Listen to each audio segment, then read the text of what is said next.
घायल मन का पागल पंछी उड़ने को बेकरार। অভয়ের শিক্ষাটার পরে, অভয়কে দেখার পরে, ওই মায়ের ওই বিভৎস মৃত্যুর পরে আমার এখানে কাজ করার ইচ্ছাটা ছিল। মায়ের কান্না মানে অভয়ের মৃত্যু এবং তার মায়ের কান্নার, কিন্তু অভয়কে আমি আমার মেয়ের বয়সী একদম, আমি তাই বলছি, আমারও তো ওটা মা বলেই হয়তো ওকে ডাকতাম, সামনে আসলে তাকে তো আমি পেলাম না। আমি শুধু ওদের আরেকটু ধৈর্য ধরতে বলেছি। ওদের তো বুক ফেটে গেছে, হাহাকার হয়ে গেছে, একটা ঘরে আগুন লেগে গেছে, একটা সংসার আর নেই, মানে একটা সংসার আর নেই। আমি ওর বাড়িতে গিয়ে বসতে পারছি না, সোফাটা পাশে চাদর দিয়ে ঢাকা, আমি না সোফাটা একটু হাত দিয়ে, আই ফেল্ট আ শক। সেদিনই ওর মা জানে না, ওর বাবা জানে না, আমি শপথ নিয়েছি এটা শেষ করব। কিভাবে হবে, কোথা থেকে হবে, ইন্টারন্যাশনাল লেভেলে গিয়ে আমি এটা শেষ করব। শুভেন্দুবাবু যদি চিফ মিনিস্টার হন, আমি ধরে নিচ্ছি উনি যদি চিফ মিনিস্টার হন, আমার তো ওই অ্যাক্সেসটুকু আমি আশা করবো উনি আমায় দেবেন, যে ভাই আমার একটা দরকার আছে। আমি কিন্তু ওই 10টা না 12টা লুচ্চাকে আমি 12টা বাজিয়ে ছাড়ব। নাম বলুন। নাম বলতে পারবো, নাম বলবো না, গোপন নাম গোপন। রাস্তায় গাড়ি ঘষে দিচ্ছে, সাইকেলটা ধাক্কা মেরে দিচ্ছে, রিক্সা এসে টেনে দিচ্ছে, থুতু ফেলছে, স্পিড করছে, যা তা হচ্ছে, অভয়া হচ্ছে, পুলিশ এসে আরজিকর হসপিটাল ভেঙে চুরে তছনছ করে দিচ্ছে, 4000 গুন্ডা এসে। Why the hell should I be here? আমার মনে হয় কি, যদি একটু চেঞ্জ করে দিয়ে যেতে পারি। আমি ধরো মান্না দে গানটা ভালোবাসি, আমি কুমার শানুর গান ভালোবাসি না। তুমি শুধু আঘাত করার জন্যই আমাকে কুমার শানুর গান বেডরুমের মধ্যে চালিয়ে বাজিয়ে আমাকে বিরক্ত করার দরকার নেই। সেরকম তুমি যদি মান্না দের গান ভালো না বসো, আমি বা তোমাকে শোনাবো কেন? এমন একটা প্রশ্রয় এই দেশে দেওয়া হয়েছে যে এক পক্ষ অস্ত্র তুমি বের করবে, খাড়াটা আমি বের করলে আমি কেস খেয়ে যাবো। We need two dismantle this TMC. Anyway, এটা আমার এখন মুখ্য। টিএমসি কে ডিসম্যান্টেল করতে হবে, আমার দেশের মহা সর্বনাশ করেছে। নওশাদ সিদ্দিকীকে সাপোর্ট করা উচিত। সাপোর্ট নাকি মুসলমান বলে ইসলামোফোবিয়া আছে বলে সেটা ইসলামোফোবিয়া আছে বলে আমি করতে ব্যাস হয়ে গেল। জাগো নতুন প্রভাত জাগো, সময় হলো। মোহনবাগান 2টো গোল দিয়েছে, সচিন বর্মন বলছে বাড়ি যাবো, কাকু বলছে আমি দেখবো। এগুলো মজা করে শিখেছি। উনি ব্রাজিলের ফ্যান ছিলেন, এবং এর নেপথ্যে অনেক ইহুদিদের রক্ত রয়েছে। রক্ত ওগুলো সব কমিউনিস্টরা, তোমরা সব বানিয়ে ফানিয়ে বলো, অত কিছু না। আমি কমিউনিস্ট না, আমি কথা বলছি কমিউনিস্ট বানিয়ে দিলে। এই হচ্ছে বিজেপির অবস্থা। তুমি আমার মনে হচ্ছে আমি কেজিবি গুপ্তচর মনে হচ্ছে।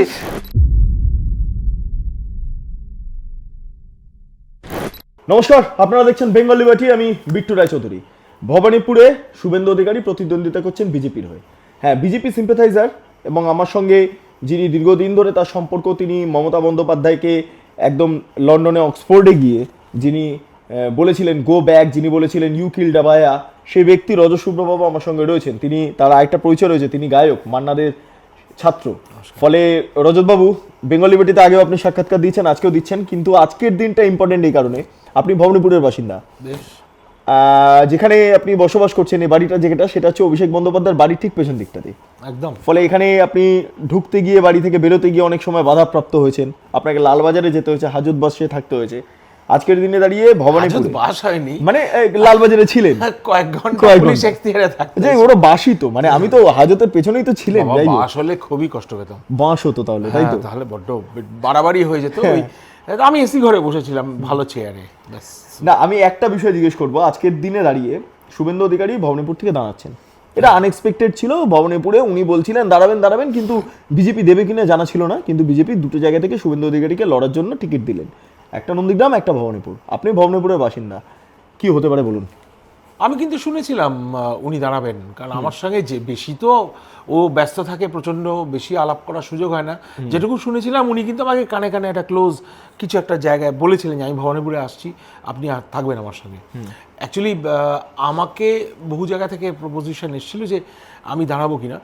আমি তো দাঁড়াতে পারছি না ন্যায্য কারণে, আমার ব্রিটিশ সিটিজেনশিপ। কিন্তু আমি বরাবরই চাইছিলাম মন থেকে যে শুভেন্দুবাবু এখানে দাঁড়ান, তাহলে একটা ম্যাচ যদি হয়, খেলা হবে, ভদ্রমহিলা বলেন না, সে খেলাটা ভালো করে খেলাটা হতে চায়। খেলতে আমিও ভালোবাসি, খেলা আমিও ভালোবাসি। এবার শুভেন্দুবাবু দাঁড়িয়েছে, খেলাটা আমি উপভোগ করব, আমি শুভেন্দুবাবুর পক্ষে আছি, কাজে আমি ওনার পাশে গিয়ে দাঁড়াবো। যদি মানে সেইভাবেই ইলেকশন ক্যাম্পেইনটা কেমনভাবে হয় তো আমি জানি না, তো আমি ওকে গ্রিন সিগন্যাল দিয়েছি যে আমি আছি আপনার সঙ্গে, আর খেলাটার জন্য তৈরি, যা হবার তৈরি হয়ে নেব। আমরা প্ল্যান করছিলাম যে আজকের সাক্ষাৎকারটা একটু বাইরের দিকে হবে, কিন্তু কোথাও গিয়ে একটা বাধাপ্রাপ্ত হতে পারতাম হয়তো আমরা, সেই কারণের জন্য এই ঘরের মধ্যে করছি, পাশেই অভিষেক বন্দ্যোপাধ্যায়ের বাড়ি। এই জায়গাটায় আপনি থাকেন, আপনি কিন্তু খোলামেলা ভাবে থাকেন না, আমি যা দেখলাম দরজা জানলা বন্ধ করে থাকতে হচ্ছে সবসময়, কেন? অ্যাকচুয়ালি ওর দরজা জানলা আমি বন্ধ করেছি মশার জন্য। হ্যাঁ, মশার জন্য তবে না, ওগুলো তো মশার থেকেও খারাপ। মশা প্লাস মানুষের জন্যই দরজা জানলা বন্ধ করে রাখা না, সে গরমের জন্য। লেটস বি অনেস্ট, আমি এসি ছাড়া এখন থাকতে একটু অসুবিধা হয়, ওই জন্য আমি বন্ধ করে রয়েছি। আর সন্ধ্যাবেলা খুব মশা ঢোকে, কিন্তু তাছাড়াও ছবি তোলার মতো জায়গায় নেই। কেন ব্যাপারটা হচ্ছে যে এই আমি একটা জিনিস মানে বিরক্ত লাগে আর কি, ভয় কিছুতেই আমি পাই না। আমাকে বহু লোক জিজ্ঞেস করছে আপনারা তো সাহস কোত্থেকে আসে, কোত্থেকে আসে আমি জানি না। আমি অকুত ভয় লোক, আমি একদম ফৌজিদের মতো। কিন্তু কেস টেস হলে ওই চিঠি ধরাবে, ধরাবে, পুলিশ থানা থেকে চিঠি ফিটি আসলে এগুলো অস্বস্তিকর তো, মানে ইটস নট ওয়ান্টেড থিং আর কি। মানে সকালবেলা উঠে যদি একটা কোর্টে যেতে হয়, যদি হাজিরা দিতে হয়, পুলিশ যদি বলে কেন আপনি ছবি তুলেছেন, ওই জন্য আমি তোমাকে বারণ করলাম ছবি টবিগুলো তুলো না। আমার তো মনে হয় ওটা বেশ ড্রামাটিক হতো, বাড়িটা দেখতাম, একটু মানুষও দেখতে পেতো। এক পাঁচিলে বাড়ি আমাদের, তারপরে আমাকেও কেস খাওয়াতেন, আপনি নিজেও কেস। হ্যাঁ, ওইটা কেসের জন্য তোমাকেও দৌড়তে হতো, আমাকেও দৌড়তে হতো। ওইটাই ভাগ্যবান। আর যদি সরকারটা চেঞ্জ হয়ে যেত, সরকার চেঞ্জ হওয়ার পরে তো আমরা পিকনিক করবো। কিন্তু কি হয়, কি সম্ভব সরকার চাওয়া? আমি সবসময় আশাবাদী, আমি অপটিমিস্টিক লোক। আমি দেখো মানুষ নিয়ে ডিল করেছি, অ্যানাস্থেসিয়া এমনই একটা সাবজেক্ট যেখানে অলওয়েজ এন্ড রেজাল্ট পজিটিভ হতে হবে, মানুষটাকে বেঁচে আসতে হবে। বহু সময় আমরা গাড্ডায় পড়েছি, শক্ত শক্ত মেটার্নিটির কেস, শক্ত শক্ত হিপ রিপ্লেসমেন্টের কেস, ট্রান্সপ্লান্টের কেস। সেখানে এমন জায়গায় যেত যেখানে ঘন্টাখানেক ধরে মনে হচ্ছে মানুষটাকে আর টেনে ফেরাতে পারবো না। এদিকে আমার হাতেই তার অ্যানাস্থেসিয়া হয়েছে। তো এই ধরনের চ্যালেঞ্জে আমি অভ্যস্ত, কিন্তু কখনো হাল ছেড়ে দিয়ে ঠিক আছে আর হবে না, ছেড়ে দিলাম, এটা খরচের খাতায়, এই ডিসিশনটা নেওয়া ইজ ভেরি ডিফিকাল্ট। তাই জন্য আমি অপটিমিস্টিক হয়ে গেছি আজকে 30 বছর ধরে, এবং এটা আমার ভালো লাগে অপটিমিস্টিক থাকতে। কেন কি, এই যে আশাবাদিতার মধ্যে একটা বেঁচে থাকার আনন্দ, সেটা মানে ফুটবল ম্যাচ ভালোবাসি, ফুটবল ভালোবাসি, সেইখানে যেমন ফুটবল মানে লাস্ট মোমেন্ট অবধি হুইসেলটা না বাজা অবধি ম্যাচের তো নিষ্পত্তি হয় না, সেটা আমি খুব পছন্দ করি। আমার মনে হয় কিন্তু হবে, কেন জানি না, অনেকগুলো সাইন সিমটম মিলে আমার মনে হচ্ছে এবার চেঞ্জটা আসছে। অবশ্য আমি ঠিক আগের ভোটটা দেখেছিলাম, যেটাতে ওই 24-এর ভোটটা দেখেছি, 21টা আমি দেখিনি। শুনেছি সব ভয়াবহ ঘটনা ঘটেছিল, পোস্টাল ভায়োলেন্স ভয়ঙ্কর অবস্থা, ভয়ঙ্কর ছিল, মারামারি, তোমরা সবাই বিপদের মধ্যে ছিলে। আর পুলিশ যদি কারোর হাতে থাকে, যে কোনো মুহূর্তে পুলিশ যদি হাতে থাকে, ভাই আমাদের সবাইকে তুলে নিয়ে চলে যাওয়া, ওটা তো আশ্চর্যের কিছু না। লড়াই তো অত করতে পারবো না, এটা তো গায়ের জোরের ব্যাপার না যে একটা পুলিশ আসলো, একটা পুলিশ আসলে সেই পুলিশটা ফিরবে না আমার বাড়ি থেকে, সেটা আমি গ্যারান্টি দিতে পারি। কিন্তু দল বেঁধে এসে যদি হ্যান্ডকাফ দিয়ে নিয়ে যায়, আমি কিছু করতে পারবো না। তাই লড়াইটা আমি ভালোই বাসি, এবং আমি মনে হচ্ছে এবার লড়াইটা ভালো দিকে আছে। অনেকগুলো সেন্ট্রাল গভর্নমেন্টের ডিসিশন একের পর এক। আমি আবার বলে রাখছি, পলিটিক্যাল অ্যাকুমেন আমার জিরোই বলতে পারো। আমি এখন একটু পড়াশোনা করছি, জানার চেষ্টা করছি, তোমাদের কাছ থেকে নলেজ নিচ্ছি, সিনিয়রদের ফোন করছি, তাদের থেকে জানছি। যেসব বন্ধুরা ভালোভাবে পলিটিক্স ফলো করে বা আগে থেকে করতো, তাদের আমি ফোন করে আমেরিকায়, মানে দুটো ইস্ট কোস্ট ওয়েস্ট কোস্টে আমি ফোন করে, 2-3টে ভালো বন্ধু আছে, ওরা ব্রেনি লোক খুব, এইসব ব্যাপারগুলো রিড করতে পারে, ওদের থেকে স্ট্যাটিস্টিক্স জানার চেষ্টা করি, বোঝার চেষ্টা করি। যেটা দেখছি যে অনেকগুলো স্টেপ সেন্ট্রাল গভর্নমেন্ট নিয়েছে, সেগুলো ডিটেলসের মধ্যে আমি যাচ্ছি না, প্রসঙ্গতরে যদি ওঠে তখন দেখা যাবে। এইগুলো কিন্তু খুব পজিটিভ স্টেপ। মানে এই যে দিদিমণির যেটা ফ্রি হ্যান্ড ছিল, যে ওকে মিটিয়ে দে, ওকে ফুটিয়ে দে, ওকে পিটিয়ে দে, ওকে ঢুকিয়ে দে, এগুলো বোধহয় এখন আর করা যাবে না আমার মনে হচ্ছে। আর এই ইলেকট্রাল কমিশন অফ ইন্ডিয়া যে ইন্ডিপেন্ডেন্টলি যে এইরকমভাবে কাজটা করেছে, সুপ্রিম কোর্টের ওপরেও মাঝে মাঝে ভরসা চলে গেছিলো অভয়ের কেসটায় পার্টিকুলারলি। আমি মানসিকভাবে খুব ভেঙেও পড়েছিলাম, এই আমাদের সুপ্রিম কোর্ট। কিন্তু এখন দেখছি সুপ্রিম কোর্ট বোধহয় একটু রিকভার করেছে, কিছু বোধহয় কিছু কিছু মুভমেন্ট হয়েছে উপর লেভেলে দিল্লির পলিটিক্সে, যেটা থেকে মনে হচ্ছে যে চেঞ্জটা এবার অবশ্যম্ভাবী, চেঞ্জটা ভীষণ দরকারও আমাদের। ভোট দিতে পারবেন ভবনীপুরে? আমি তো ভোট দেবো না। না মানে অন্য যারা রয়েছেন, আপনার পরিবারের অনেক সদস্যরা তো আমার তো বাড়ির মানে বেশিরভাগই যারা ইন্টারেস্টেড ভোটার ছিলেন, আমার বাবা, আমার দাদু, আমার ঠাকুমা, আমার পিসিমা, এরা তো সব মারা গেছেন, চলে গেছেন। মা তো ভোট দেওয়ার মতো অবস্থায় নেই, মার নামে আমি ক্যান্সেল করে দিয়েছি। ভোট দেওয়াতেই হবে, আমি তো ভবনপুরে এখন থাকবো। আমার যতই পাসপোর্টের লিমিটেশন থাক, আমি তো OCI card holder, so I am an overseas citizen of India. So আমার ডেমোক্রেটিক রাইট আছে, তুমি ধরো ভোট দিতে যাচ্ছ, তোমার সঙ্গে যাওয়ার, তোমার পাশে দাঁড়ানোর, আর একটা লোককে যদি কেউ মারতে টারতে আসে আমি তো মানে body will be in between, so আমি তো ফিজিক্যালি থাকবো। এবং এখন আমার এই তালিকার পরে শুভেন্দুবাবুর সঙ্গে কথা হয়নি, আশা করছি উনি আমাকে কোনো না কোনো সময় একটা ফোন করবেন, আশা করছি, জানি না, নিশ্চয়ই করবেন। তা ফোন করে আমি বলবো যে ফিজিক্যালি আমি আপনার সঙ্গে আছি, এবং মানে উনি যা যা নির্দেশ দেবেন যে এটা আমার চাই সেটা করার চেষ্টা করব। এই যে নন্দীগ্রাম মডেল কি ভবানীপুরে সম্ভব? কেন সম্ভব না? কেন সম্ভব না? এখানে ওরা তো গায়ের জোরে, দেখো থ্রেট কালচারে যেটা থ্রেট দিয়ে একটা জিনিসকে রাজি করানো, আর থ্রেটটা উইথড্র হয়ে যাওয়ার পরে সেই জিনিসটার পিকচারটা কমপ্লিটলি বদলে যায় বলে আমি মনে করি। থ্রেট যখন দিচ্ছে তখন কেউ যাচ্ছেই না, অর্ধেক লোক ভোট দিতে যাবে না। একটা রুটি দিল বোমা মারবে, একটা রুটি দিল গুলি মারবে, একটা রুটি দিল কিছু সংখ্যালঘু ঢুকে রয়েছে, হাতে তাদের গুপ্তি রয়েছে, কাটারি রয়েছে, অর্ধেক লোক যাবে না, তখন হয়তো আমিও যেতে ভয় পাবো। কিন্তু সেইটাকে যদি নিউট্রালাইজ করে দেওয়া যায়, ভোট কেন দেবে না? এখানে প্রচুর নন বেঙ্গলি রয়েছেন, ম্যাক্সিমাম হিন্দু লোক, হিন্দু অধ্যুষিত এলাকা, পুরনো লোক, নয় করেও বৃদ্ধাশ্রম হয়েও পুরনো লোকেদের বাবা মারা রয়েছে, কিছু বন্ধু বান্ধব আসবে, তারা হয়তো নিশ্চয়ই ভোট দেবে, কেন দিতে পারবে না? আমার তো মনে হয় এখানে জেতার সম্ভাবনা যথেষ্ট। থ্রেটটা উইথড্র করতে হবে। এই যে থ্রেটটা, ওরে বাবা তৃণমূল কালকে গাড়িটা ভেঙে দেবে, বাড়িটায় জানলাটা ড্যামেজ করে দেবে, কাউকে একটা ঢিল মারবে মাথায়, ওইটা যাতে না হয়। স্টোন পেল্টিং টাইপ অফ কালচারটা, যেটা বারবেরিয়ান কালচার, যেটা মরুভূমির কালচার, ওইটা আমাদের এখান থেকে তুলে নিলেই ভোট ভালোভাবে হবে এবং জেতার সম্ভাবনা থাকবে। আপনার সঙ্গে স্বপন দাশগুপ্তের সম্পর্ক খুবই ভালো, এবং স্বপন দাশগুপ্ত ক্যান্ডিডেট তালিকা অনুসারে দেখলাম তিনি রাজবেরিতে দাঁড়াচ্ছে। হ্যাঁ, রাজবেরি হ্যাঁ, মানে খুব ইম্পর্টেন্ট একটা জায়গা। আমি এটা একটু আগে জানতাম, কিন্তু এখন কনফার্ম হয়ে গেল। হ্যাঁ, কনফার্ম। হ্যাঁ। ফলে ভবানীপুর ছেড়ে রাজবেরি পাশের বিধানসভা আপনি যাবেন?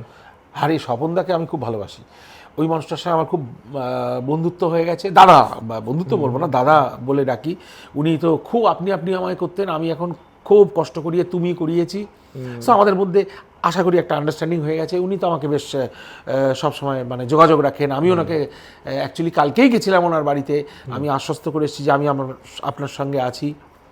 সারপ্রাইজিংলি তুমি জানো বেশ কিছু ইয়াং ছেলে, তোমার চেয়েও ইয়াং, পড়াশুনো করছে, সবে হয়তো গ্র্যাজুয়েশন করেছে, পোস্ট গ্র্যাজুয়েশনে যাচ্ছে, টিচার, ছেলে মেয়ে, তারা সবাই ঝাঁকে ঝাঁকে বিজেপি জয়েন করেছে। তারা they are all looking up to me.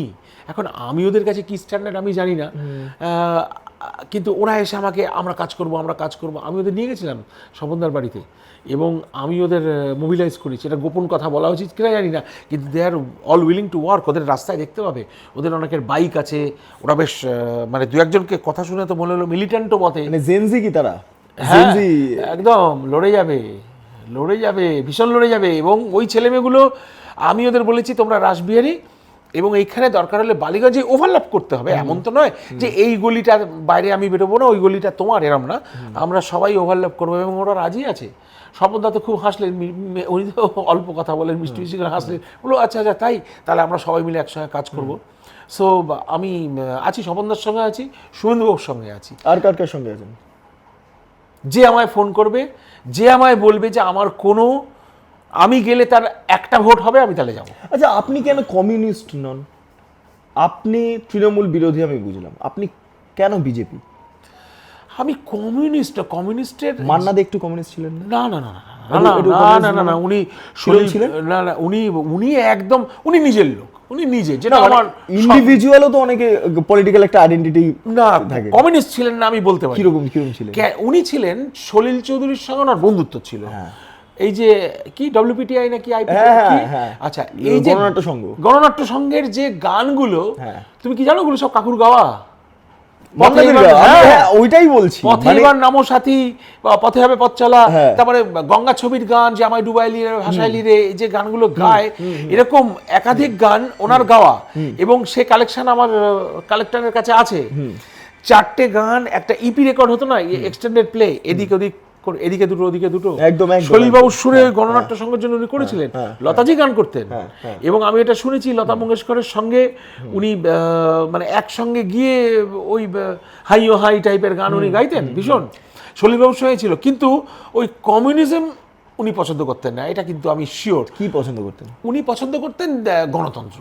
গণতন্ত্র উনি বরাবরই ইংল্যান্ড আমেরিকার ফ্যান। আমি যখন ইংল্যান্ড যাই, উনি যা খুশি হয়েছিলেন, আমার বাবা ওরকম। মানে আপনি ডিউরিং কোল্ড ওয়ার, শীতল যুদ্ধের সময় আপনি তো মানে ইউরোপ ঘুরে বেড়াচ্ছেন।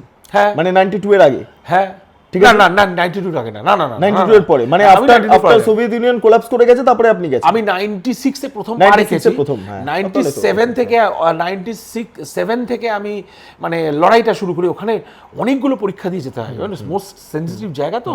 তুমি বোধহয় জানো না, ন্যাশনাল হেলথ সার্ভিস ওয়ার্ল্ডের বোধহয় 3rd লার্জেস্ট এমপ্লয়ার। ফার্স্ট হচ্ছে চাইনিজ আর্মি, তারপরে বোধহয় Indian railways, if I remember correctly. থার্ডটা কিন্তু এনএইচএস।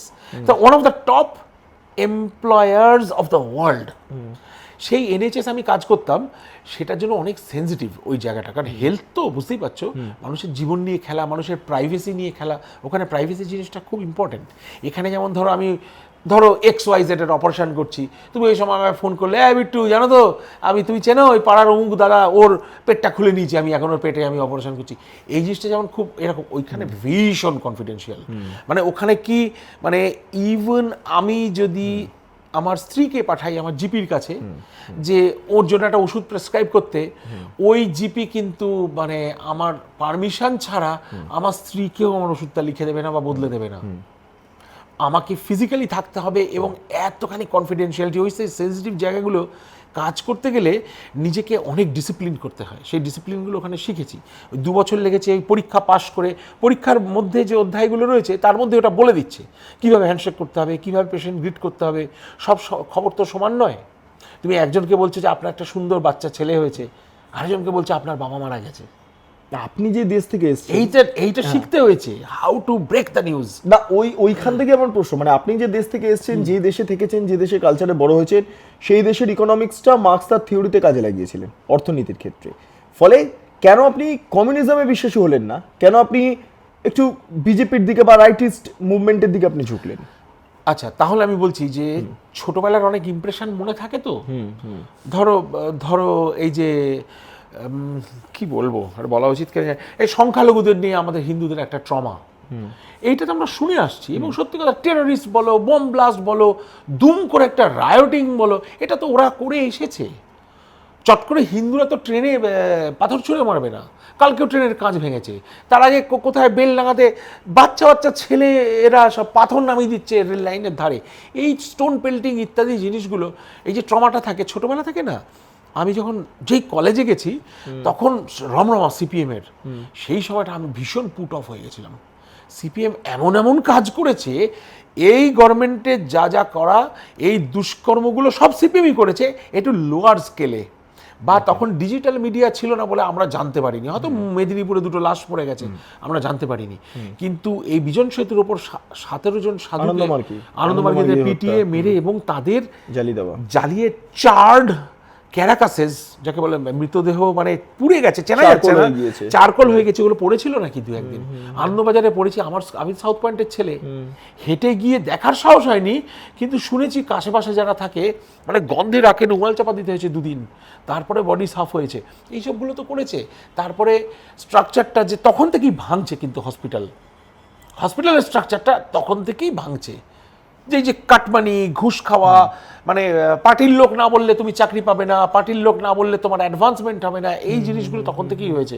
ওই ভয়াবহ জিনিসটা এমন দাঁড়িয়ে গেছিল যে আমরা তখন ওই ছাত্র পরিষদ করতো, কংগ্রেসের ছিল ছাত্র পরিষদ, ওদের এসএফআই ছাত্র পরিষদ, এসএফআইয়ের ভোটের সময় অত্যাচার ওগুলো সব দেখেছিলাম। দেখে একটা ট্রমা হয়ে গেছে, দূর এ জঘন্য, এরা সব এরকম লোকের নামে বলে, সেই চাঁদা দাও, চাঁদা দিয়ে অত্যাচার। তখন 1 টাকা তোলা হতো, এখন 1 লাখ টাকা তোলা হয়। সেই কাটমানি, সেই প্রেশার জিনিসগুলো আমি দেখেছি। বিজেপি যে করবে না তা আমি গ্যারান্টি দিচ্ছি না, আমি জানি না। কিন্তু উত্তরাখণ্ডে গেলাম, আমি সিকিমে গেলাম, খুব সুন্দর জায়গা। আমি গেলাম ঋষিকেশ, দেবপ্রয়াগ, ওইসব জায়গাগুলো, সেগুলো তো তাহলে উত্তরপ্রদেশ একদম টাইট রয়েছে। আমার তো দেখে মনে হয় লোকজন দারুণ সুখী, ধান খেতে ধান, আরামসে টোটো করে যাচ্ছে, হরে কৃষ্ণ হরে রাম করছে, একটা হিন্দুত্বের ছাপ রয়েছে। হ্যাঁ, আমি হিন্দু বলে হিন্দুদের ওপর আমার একটা ওই তো থাকবেই। আমার দাদু ঠাকুমা যেভাবে সন্ধানিক করতে, কিন্তু আপনার তো অনেক পেশেন্ট রয়েছেন বা ছিলেন, এ তো মুসলমান। তা হোক না, সেখানে তো আমি তার জাতটা দেখছি না। কিন্তু ভাই পলিটিক্সের ক্ষেত্রে আপনি জাত দেখছেন। পলিটিক্সের ক্ষেত্রে আমার যাত্রা দেখছি, কারণ ওরা দে আর মেকিং দিস ডিসিশন, যে পুলিশ ধরো, মিলিটারি ধরো, সব কিছুর এগেনস্টে এই যে ব্যাপারটা একটা রায়োটিং জিনিসটা, এইটা আমি পছন্দ করি না। এবং বিশেষ করে বেঙ্গল ফাইলস দেখলাম, কেরালা স্টোরি 1, কেরালা স্টোরি 2, এগুলো দেখার পরে তারপরে তোমরা বোধহয় জানো না, তোমরা এখানে দেখো না, নেটফ্লিক্সে বা এর আগে যেটা ছিল কি, বা আমাদের ওখানে চ্যানেলটা স্কাইতে আমরা দেখেছি হোমল্যান্ড বলে একটা। হোমল্যান্ড দেখেছি আমরা। হোমল্যান্ড দেখেছো তোমরা হ্যাঁ, পুরো? একদম। আচ্ছা, হোমল্যান্ড, তারপরে ধরো এই এখন যেটা চলছে নাইট ম্যানেজার, এই ধরনের জিনিসগুলো। এখানে হোমল্যান্ডের মতো জায়গায় জিনিসগুলো যা দেখেছি না, মানে হরিবল, ওটাতে একটা ভয় লেগে গেছে। ওই জন্য একটা মানে এটা কি সংখ্যালঘুদের উপর ইসলামোফোবিয়া? ইসলামোফোবিয়া, হ্যাঁ, ইসলামোফোবিয়া আপনাকে গ্রাস করেছে, আমার ইসলামোফোবিয়া আছে। সেই কারণে আপনি বিজেপির দিকে ঝুঁকে গেছেন। আমার ইসলামোফোবিয়া আছে, এবং হিন্দুরা যেভাবে মার খাচ্ছে, কার্তিক মহারাজ থেকে আরম্ভ করে সব জায়গা থেকে দেখতে পাচ্ছি হিন্দুরা মার খাচ্ছে, শ্রীখোল ভেঙে দিচ্ছে। তারপর আফগানরা কি করলো, যেদিনই আমেরিকা ছেড়ে দিয়ে চলে গেল, সেদিনই আগে হারমোনিয়াম, পিয়ানো, ভায়োলিন, চেলো ভাঙচুর করেছে। কিন্তু এই আফগানিস্তানের সঙ্গেই তো ভারত সরকার ভালো সম্পর্ক রেখেছে। সেটা ডিপ্লোম্যাটিক। আমাদের সেফটি রেখে ভালো সম্পর্ক রাখো, আমি খারাপ সম্পর্ক করতে বলছি না, আমি বলছি আমাদের সেফটিটা কোথায় যাবে, আমাদের সেফটিটা যেন থাকে। আজকে সংখ্যালঘুদের যেভাবে প্রশ্রয় দিয়ে আমাদের সিএম মাননীয়া যেভাবে তাদের এগিয়ে দিয়েছে, তারা তো একটা অকুতোভয় ব্যাপার। তাহলে এখানে এই কথাটা বলা দরকার কি? আমি কি ওদের বলতে যাচ্ছি যে তোর দুর্ভাগ্য, তুই হিন্দু ঘরে জন্ম নিসনি? একজন দাঁড়িয়ে বলছি যে ওদের দুর্ভাগ্য, আমি কলকাতার মেয়র, তো ওইগুলো আরো বাড়িয়ে দিয়েছে। যেই আসনে, যে মেয়র সিটে নেতাজি সুভাষচন্দ্র বসু পর্যন্ত বসেছেন, চিত্তরঞ্জন দাসের, মানে আমি অবাক হয়ে যাচ্ছি। মানে এই হেভিওয়েট স্বাধীনতা সংগ্রামীরা তারা গিয়ে যেখানে বসেছে, সেই জায়গায় দাঁড়িয়ে কোথায় নেতাজি আর কোথায় পাড়ার এই অসভ্য বাবা? সেটা আপনারাই তো সিলেকশন করে, আপনারাই ইলেকশন করে আমরা পাঠিয়েছেন। আমাদের লোকেরাই পাঠিয়েছে, আমি তখন সেই দেশে ছিলাম। এটা তো কিছু করার নেই। না, কিছু করার নেই। কারণ ও যখন বলছে যে আমাদের দাওয়াত দিচ্ছি, চলে আসো, তোমরা দুর্ভাগ্যা, এই তো মানে সাংঘাতিক। তারপরে কদিন আগে আরেকজন বললেন যে কি যেন, আমরা 70 আছি, কেটে ভাসিয়ে দেবো ভাগীরথীর জলে। আর মমতা বন্দ্যোপাধ্যায়ের বিরুদ্ধে, হ্যাঁ, বাবরি মসজিদ করবো। বাবরি মসজিদ করছেন তো? বাবরি মসজিদ করবো, বাবরি মসজিদ করা অত সোজা নাই। ঠিক আছে, বাবরের সন্তানের নামও ছিল হুমায়ুন, এখানে হুমায়ুন কবির রয়েছেন, বাবরি মসজিদ করছেন, অসুবিধা নেই। কিন্তু ঘটনাটা যেটা কেন হবে না, হচ্ছে তো। বাবরি মসজিদ আপনি রুখতে পারবেন না? আমি জানি না আমি রুখতে পারবো কিনা। আপনি পারবেন না, এটা হয়ে গেছে অলরেডি, হয়েছে। তাহলে যেটা বাবরি মসজিদ ছিল, সেইটা ভেঙেও তো রাম মন্দির হয়েছে ভাই। আপনি তো আবার সাম্প্রদায়িক অশান্তি লাগিয়ে ইন্টারভিউর মাধ্যমে সাম্প্রদায়িক অশান্তি আমি লাগাচ্ছি না এখন, কিন্তু হয়েছে তো। কাজে এটা আমরা পছন্দ করছি না, এটা তো বলতে পারি। ভবিষ্যতে মমতা বন্দ্যোপাধ্যায়ের বিরুদ্ধে কাজ করছেন, করতে দিন, বিজেপির ফলে তো করছেন না। আরে মমতা বন্দ্যোপাধ্যায়ের বিরুদ্ধে তো, যদি আপনারা মমতা বন্দ্যোপাধ্যায়ের বিরোধী হিসেবে দেখেন, তো হুমায়ুন কবিরকে সাপোর্ট করা উচিত আপনাদের। নওশাদ সিদ্দিকীকে সাপোর্ট করা উচিত। নাকি মুসলমান বলে ইসলামোফোবিয়া আছে বলে সেটা ইসলামোফোবিয়া আছে বলে আমি করতে পারছি। হয়ে গেল। আমি তো পরিষ্কার জবাব দিচ্ছি, আমি অনেস্ট। কারণ বাবরি মসজিদের ভয়টা মাথায় ঢুকলেই হয়তো হুমায়ুন কবিরের সঙ্গে মিলেমিশে কাজ করা যেত। কিন্তু বাবরি মসজিদ আর এই ভাগীরথীতে কেটে ভাসিয়ে দেবো, ডাক্তারদের ঘিরে ধরবো, মাস্তানিটা উনি দেখিয়েছেন না, তা আমি তো ওই মাস্তানিটা নিতে পারবো না। না মানে আপনার সামনে যদি এখন হুমায়ুন কবির চলে আসে, নমস্কার রজত বাবু, কেমন আছেন? আমি বলবো নমস্কার, ভালো আছি, বসুন। তারপরে বসে কথাবার্তা চলছে, কি মনে করবেন যে হুমায়ুন কবির পেছনে একটা চপার বার করে আপনাকে কুপি দেবে? না, ও হয়তো সেটা পারবে না, কারণ ও দেখে তো মনে হয় পলিটিশিয়ান না, উনি ওরকম খারাপ লোক না। আমারও তাই মনে হয়। একটা চপার মারলে তো ও ঝুলে যাবে, তাছাড়া বিপদ আছে। আমি তো যথেষ্ট ফাস্ট, চপার বের করার আগে ওই চপার যদি ওর উপরে চলে যায়, তাহলে তো ও বিপদে পড়ে যাবে। চ্যালেঞ্জটা যখন তুমি আমায় দিচ্ছ, আমি তো চ্যালেঞ্জ চপার মারতে পারবেন? হিন্দুদের রক্ত ঠান্ডা না, ডিফেন্সে মারতে পারবো। শ্রীকৃষ্ণ বলে গেছে না, অর্জুন মেরেছে চালাক করে, দাদুকে মেরেছে, কর্ণকে মেরেছে, ভাইকে মেরেছে, গুরুকে মেরেছে, আমি মারতে পারবো। আমি গীতা মন্ত্র দীক্ষিত, আমি গীতা ফলো করব। বেদ, বেদান্ত, উপনিষদ, গীতা, এই আমার পাথেয়, এইটুকুই আমি পড়েছি, আমি ওটা ব্লাইন্ডলি ফলো করব। গীতা কিন্তু নির্দেশ দিয়েছে আত্মরক্ষার্থে তুমি অস্ত্র বের করতে পারো, ধর্মরক্ষার্থে। আপনার অস্ত্র কি আছে? আমার এখন অস্ত্র মানে ফিজিক্যালি নেওয়া থাকলেই বা তোমায় বলবো কেন? তুমি তো বাইরে বেরিয়ে গলিটার বাইরে বেরিয়ে তুমি বলে দিলে ডান দিকে 50টা পুলিশ রয়েছে, এক্ষুনি আমার বাড়ি রেড হবে, কি দরকার? লাইসেন্স অস্ত্র থাকলে কেন? লাইসেন্স ইলেকশন ঘোষণা হয়ে গেছে, এখন তো অস্ত্র নিয়ে নেবে। হ্যাঁ, এখন অস্ত্র নিয়ে নেবে, আমার কি দরকার? আপনি কি আছে অ্যাকচুয়ালি? না, আমার সেরকম নেই। আমার এক বন্ধুর 6টা পিস্তল আছে। সেটা তো ফ্লোরিডায় আছে। ও ওখানে লাইসেন্স লাগে না? ফ্লোরিডায় ওর লাইসেন্স হোল্ডার, ও বিজনেসম্যান, ও 6টা বন্দুক, ওর শখ। একদম আমার সেই হাতে ছবি আছে, আমি তোমায় পাঠাতে পারবো ভিডিও, মানে এনজয়েড। ও বললো একটু ছবি করি, আমাকে আবার টুপি দিল, সে জামাটা পরে ছবি করলাম জেমস বন্ডের মতো। বন্ধুটা গুলিগুলো আগে খুলে নিয়েছিল, গুলি খুলে নিয়ে ফট করে বেরিয়ে গেলে কি হবে। সো উই এনজয়েড এ লট। না আমার সে অস্ত্র নেই। আপনার ভালো লাগে বন্দুক? ভালো লাগে? খারাপ লাগে না, খারাপ লাগে না? খারাপ লাগে না। এখানে কিন্তু প্রচুর কাঠটা পাওয়া যায়, দাম ওই মোটামুটি 10 থেকে 12 হাজার টাকার মধ্যে কাঠটা পেয়ে যাবেন। কাঠটা মানে? কাঠটা মানে আপনি কাঠটা মানে জানেন না? সেটা জানি না। হ্যাঁ, কাঠটা মানে হচ্ছে দেশি বন্দুক। ও দেশি বন্দুক। ইউপি, বিহার, পশ্চিমবঙ্গ ভোটের সময় ব্যবহার না, করা হয়। ওই আমার দরকার নেই। ওয়ান শটার ভরবেন, করবেন, মারবেন, হাতেও ফাটতে পারে, আবার এতেও হতে পারে। ও তো মানে বাবা, একটা দারুণ জিনিস। কি দরকার তার দাম নেই। দেশীয় প্রোডাক্ট, মেড ইন ইন্ডিয়া। থাক বাবা, তুমি আমাকে ভুল পথে নিয়ে যেও না। অস্ত্র আমার নেই। না, আমি চাই না। এটা দর্শকরা অন্যভাবে নেবেন, এটা আমরা কথা বলছি, হ্যাঁ, just এটা আমরা normal। মজা করছি। মজা করছি এটা। আর তুমি আমায় বললে অস্ত্র, আমার মগজাস্ত্র। মজাস্ত্র, সত্যি ট্রাই। মগজাস্ত্র, মগজাস্ত্র। আমি মাথা যেমন বিদ্যা আছে ওইটুকু, তবে পলিটিক্যাল ইন্টেলিজেন্স আমার নেই। আর আমার ভোকাল কর্ডের অস্ত্র আছে। আপনি বললেন না এত, আমি তো এক্সপেক্ট আমি- করছিলাম আপনি বলবেন গান আছে আমার কাছে। গান নয়, গান, গলা গান গান, আছে। এইটাই বলতে যাচ্ছি, এই তো বললাম। হ্যাঁ, এইটা এত লেট কেন? না ওটা লেটটা তুমি অস্ত্র এই থেকে জন্য নিয়ে বিজেপির গেলে- এই অবস্থা, আপনারা লেটে ভাবেন। তার লেটে ভেবেছে, তাহলে তো ইলেকশন হেরে যাবো গো। লেটে ভাবছেন না কিন্তু ভাবছে তো, এখনো তো 1 মাস টাইম আছে, দাঁড়াও। আমি আবার ভেবে নিজেকে রিগ্রুপ করে নিয়ে আসি, তাহলে দেখি এটা জেতা যায় কিনা। মগজাস্ত্র আছে আর গলা অস্ত্র আছে, গলাস্ত্র, গলাস্ত্র, গান। গলাস্ত্র আছে। দিকে একটা গান হোক, যেই গানটা দিয়ে ধরেন পথে এবার নামো সাথী, একটু পথে মানে আমার সাথে ওই গান আমি জানি না। পথে এবার নামো সাথী, পথেই হবে পথে না হোক। ওইটুকুই জানি। না না না, আমি তো শুনে দেবো, গান একটু শুনে দেবো। তো কাকুর হারমোনিয়াম রাখা রয়েছে। হ্যাঁ, কাকুর হারমোনিয়াম সামনে। হারমোনিয়ামটা, হ্যাঁ, মান্নাদের দেওয়া হারমোনিয়াম। হ্যাঁ, এটা দেওয়া না, এটা উনি বাজিয়েছেন। বাজে বাজিয়ে গান গাইব আমরা। ওটা বাজিয়ে উনি বহুবার গান করেছেন। আর উনি আমার যেটা দিয়ে গেছেন সেটা আমার এই বাড়ির একতলাতে আছে, সেটা ওনার সেটাও হারমোনিয়াম। দেখবো কিন্তু। হ্যাঁ সেটাও দেখবো। দেখবো। হ্যাঁ হ্যাঁ, দেখবো। অফকোর্স। সেটা উনি আমি ইংল্যান্ডে আমার কিনে দিলেন, দিয়ে বললেন তুমি নিয়ে যাও, আমার এখন বয়স হয়েছে, আমি নিতে পারবো না, হারমোনিয়াম নিয়ে যাওয়া খুব মুশকিল। আমি নিয়ে গেলাম। তারপরে এবার ঠিকঠাক হলো, প্রোগ্রাম হলো, আবার আমি নিয়ে আসবো বলো না, ওটা তুমি রেখেই দাও, ওটা তোমায় দিলুম। আচ্ছা, আপনার জীবনে তো মান্না দে বিরাট বড় ইন্সপায়ার করেছে, বিরাট বড় জায়গা, মানে 90%ই বলা যেতে পারে, মানে আপনাকে গড়ে তোলার পেছনে। মারাত্মক। মান্না দে কমিউনিস্ট ছিলেন না বলে আপনি কমিউনিস্ট হননি তাহলে? না না, ওটা দেখে না, ওই পলিটিক্স নিয়ে খুব আলোচনা হয়নি। উনি পলিটিক্স মানে ইনক্লিনেশন ছিল না বলে আমার ইনক্লিনেশনটা আসে। মমতা বন্দ্যোপাধ্যায়কে কেমন দেখতেন? উনি মমতা বন্দ্যোপাধ্যায়কে ডেফিনেটলি দেখেছেন। দেখেছেন? কেমন দেখেছেন? কিছু বলেছে কোনোদিন আপনাকে? না, সেগুলো বলা কি ঠিক? একটা বলুন না, সেগুলো বলা মানে এখন আপনি যেটা বলবেন সেটা প্রমাণও করা যাবে না। হ্যাঁ সেই এটা কিছু না না, করা সেটা যাবে না। সেটা ফেস ভ্যালুতে ধরে নিতে হবে। আমি মিথ্যা কথা বলবো না। আমি কেন ওনার না, আপনি বলবেন না একদমই, মিথ্যা কথা একদম। কেন একটু বলবো? বলুন, একটু বলুন। আমি যা বল না, উনি ওই এমনিতে খুব একটা পছন্দ করতেন বলে আমার মনে হয় না। ওই লাফালাফি এইগুলো, মানে ওগুলো উনি পছন্দ করতেন না। উনি একটা ক্লাস লোকেদের সঙ্গে মিশেছেন না, বহু ক্লাস লোকেদের সঙ্গে কি বলতেন কি? উনি সেরকম কিছু বলেননি, কিন্তু বলতেন বড্ড লাফালাফি করে এ করে। বঙ্গভূষণের সময় উনি রেগে গেছিলেন, কারণ এনার তো অ্যাটিচিউডটা এরকম, খেতে দেবো, পড়তে দেবো, এরকম একটা কিছু বলেছিলেন, যেমন ফ্ল্যাট দিয়ে দেবো, বাড়ি দিয়ে দেবো, খাইয়ে দেবো, চিকিৎসা দিয়ে দেবো, এরকম সব। He felt very hard. কারণ মান্না কাকুর হাত পাতবো কি কারোর কাছে? শোন, মান্নাদে তখনকার দিনে যদি একটা দিলীপ কুমারকে ফোন করতো, দুটো উত্তম করকে ফোন করতো, একটা একে সুভাষ ঘাইকে যদি বলতো আসুন একটু চা খেয়ে যান, হয়ে যেত। তার 3টে ভারতরত্ন পেত। মান্নাদের মতো গান কেউ যদি আজকে ভারতবর্ষে করতে পারে, তার যদি একটু চালাক চতুর হয়, সে 3টে ভারতরত্ন পাবে।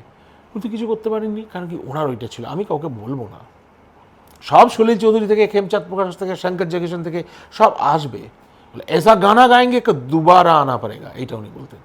গানটা এমন গাইবো। কি পঞ্চম আমায় ভুলে গেছো? আর ডি বর্মনকে বললেন, দাদা কি করে ভুলি? বলে হ্যাঁ, তোমার এই গানটা হয়নি তো? কিছুর পাশ থেকে বলছে সত্যি এটা হচ্ছে না দাদা, এটা কি আর আমার হবে?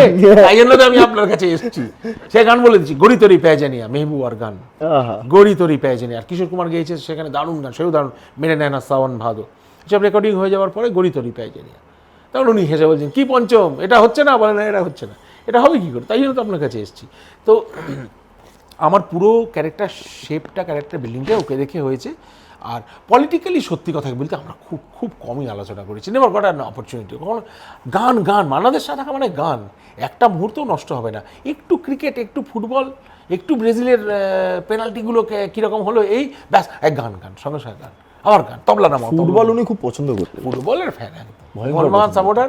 আর ইস্ট বেঙ্গল সাপোর্টার হচ্ছে শচীন দেব বর্মন। সে নিয়ে অনেক গল্প, মানে একটা ক্লাস সব সময় থাকে, সব সময় থাকে, সব সময়। ইস্ট বেঙ্গল মোহনবাগান চিংড়ি, খেলা হচ্ছে, মোহনবাগান গোল করেছে, শচীন দেব বর্মনকে বলছে মানা যা আমার জন্য বাদাম কিনে আন। তখন কাকু বলছেন আমার তখন মোহনবাগান জিতছে, বাদাম কিনে আন, উনি ইন্টারভিউতে বলে গেছেন, আমাকেও বলতেন এসব গল্পগুলো, বাদাম কিনে আন যান। আবার একটা গোল দিয়েছে, বলে মানা আমি এখন বাড়ি যাবো। বলে সে কি সচিনদা পুরো খেলাটা দেখবেন না? বলে না, খেলা খুব খারাপ খেলা। মোহনবাগান 2টো গোল দিয়েছে, সচিনদা বর্মন বলছে বাড়ি যাবো, কাকু বলছে আমি দেখবো।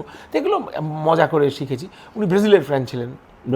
ব্রাজিল তখন সে সক্রেটিস, জিকো ওরা খেলছে না, ডক্টর সক্রেটিস, হ্যাঁ করিন্থিয়াস ডেমোক্রেসি বলে একটা আন্দোলন করেছিলেন ডক্টর সক্রেটিস, মনে আছে? হ্যাঁ। গণতন্ত্রের ক্লাবের অভ্যন্তরে যাতে গণতন্ত্র আছে আসে। উনি মারা গেছেন জানো, হ্যাঁ। অনেকদিন আগে মারা ডক্টর গেছেন। সক্রেটিস ভয়ঙ্কর ফুটবলার ছিল, ক্যাপ্টেন ছিল ব্রাজিলের তখন। আর তখন ওই পাশ দিয়ে জিকো খেলছে, ডক্টর সক্রেটিস, আর নামগুলো ভুলে গেছি, জুনিনহো, রিভোলিনো, ও পাওলোরসি গোল দিয়ে হারিয়ে দিল। সে সময় কি দুঃখ। কাকু বললেন কালকে ব্রাজিল হেরে গেল, ছি ছি ছি, 3 গোল খেয়ে গেল। আর্জেন্টিনার কোনোদিন ভক্ত হননি আপনারা? না, ম্যারাডোনার খেলা দেখেছি। ম্যারাডোনার খেলা আমি ইংল্যান্ডে মানে সচক্ষে না, আমি কোচ হিসেবে দেখেছি। কোচ হিসেবে যখন ম্যারাডোনা কোচ, হিলটা দিয়ে বলটা এরকম নিয়ে কাঁধ থেকে নামিয়ে দিয়ে দিল, কোচ হিসেবে চোখের সামনে দেখেছি। কিন্তু সেই সময়টা খুব একটা ট্রমা হয়ে গেল, যে জার্মানির কাছে হেরে গেল এমন বিভৎসভাবে না ম্যারাডোনা কোচ। কিন্তু প্লেয়ারগুলোকে অনেকটা নিয়ে গেছিলেন, কিন্তু ফুটবল তো টেকনিক্যাল, ওই একদিনের ভুলে Maradona didn't win the cup as a coach. Maradona কিন্তু কমিউনিস্ট ছিলেন। তুমি আমাকে যতই বলো কমিউনিস্ট, আমি হচ্ছি না কমিউনিস্ট, বিদায় হয়ে গেছে, ওইটাই গ্রেটেস্ট ভয় বিজেপির, কমিউনিস্ট যেন না আসে, এটা আমি ওখান থেকেও জেনেছি। বিজেপির গ্রেটেস্ট ভয় যাতে কমিউনিস্ট না আসে। আমার ওটা মনে হচ্ছে কমিউনিস্ট ম্যানিফেস্টোর প্রথম আছে গোটা ইউরোপ কমিউনিজমের ভূত দেখছে, এখানে বিজেপি কমিউনিজমের ভূত দেখছে, তাই তো? একদম, কমিউনিস্ট যাতে না আসে, কমিউনিস্ট যাতে না আসে। কমিউনিস্টের ওদের অনেক মানে এখানে কমিউনিস্টরা কিছুটা আপনাদের ভোট কাটে, হিন্দু ভোট বলা হয়। আপনারা নাকি দেখেছেন, সমীক্ষা টমীক্ষা করেছেন, তাই কি? মানে সিপিআইএম লেফটি, আমি বলতে পারবো, আমি তো পলিটিক্যালি সবে আসছি, তবে দেখেছি যে পলিটিক্সের লোক, মানে পলিটিক্সের ইয়ে পেতে অন্য প্রফেশনের লোক হঠাৎ ক্যামেরার সামনে এসে বিফ খেয়ে দেখিয়ে দিল। আমি শুধু একটাই পাশে থাকলে বলতো দারুণ খেয়েছেন, বিফটা ভালো টেস্ট। আপনি যেই দেশে থাকেন, হ্যামটা কেন খাচ্ছ না? সেই দেশে তো খাই, তো হ্যাম খায়, বিফ খায়, যে দেশে থাকেন আপনি তো দেখে অভ্যস্ত হবে। ওটা অভ্যস্ত বলে না, হার্ট করার জন্য জিনিসটা করাটা খুব খারাপ। আচ্ছা, মানে হার্ট করার জন্য, কাউকে আঘাত দেওয়ার জন্য। না, আমি খাইনি, না আমি কখনো পর্ক খেয়েছেন? পর্ক হ্যাম স্যান্ডউইচ খেয়েছি। বিফটা শুনেছি নাকি আগে গিয়ে যে বার্গার খেয়েছিলাম ওর মধ্যে বিফ থেকে থাকতে পারে, জ্ঞান তো খাইনি। বার্গার কিনে যখন জানতাম না, 97-এ 98-এ খেয়েছি হয়তো, যে সেই বার্গারের মধ্যে নাকি যদি বিফ থাকে তাহলে তো জাত গেল গেছে, সে আর কি না। কিন্তু আমার দাদু বলেছিলেন যে খিদে যদি পায় খাওয়ার সময়, তখন যা পাওয়া যাবে তাই খাবে, তখন জাতের কথা ভাবতে নেই। খিদে পেয়েছিল তখন তো পকেটে পয়সাও নেই, একটা বার্গার কিনে খেলে পেটটা ভরবে, খেয়েছিলাম। কিন্তু বিফ বার্গার হিসেবে বিক্রি হতো না, এটা বার্গার বলে বিক্রি হতো। ওই বার্গার খেয়েছি ম্যাকডোনাল্ডস থেকেই, খুব বাজে লেগেছে খেতে। ম্যাকডোনালাইজেশন ওইখানে গিয়ে তো প্রথম দেখলাম ওটা, পরে অনেকে বললো যে ওইগুলোতে নাকি, যেমন মিট বলস, ওই একটা জায়গায় গিয়ে মিট বলস খেতাম, সুন্দর মিট বল করে দিচ্ছে, খেয়েছিলাম। পর্কের হয়, বিফের হয়, বিভিন্ন। কিন্তু ব্যাপারটা, আমি তো হ্যাম স্যান্ডউইচ খেয়েছি, কিন্তু একটা মুসলমান যদি পাশে থাকে বসে, তাকে আঘাত করার জন্য আমি তাকে হ্যামের কুচিটা তার গায়ে ফেলবো না, বা তাকে খেয়ে দেখাবো না, এইটা হচ্ছে, এটা রেসপেক্ট। এটা আপনি একটা ভালো ইম্পর্টেন্ট কথা বললেন।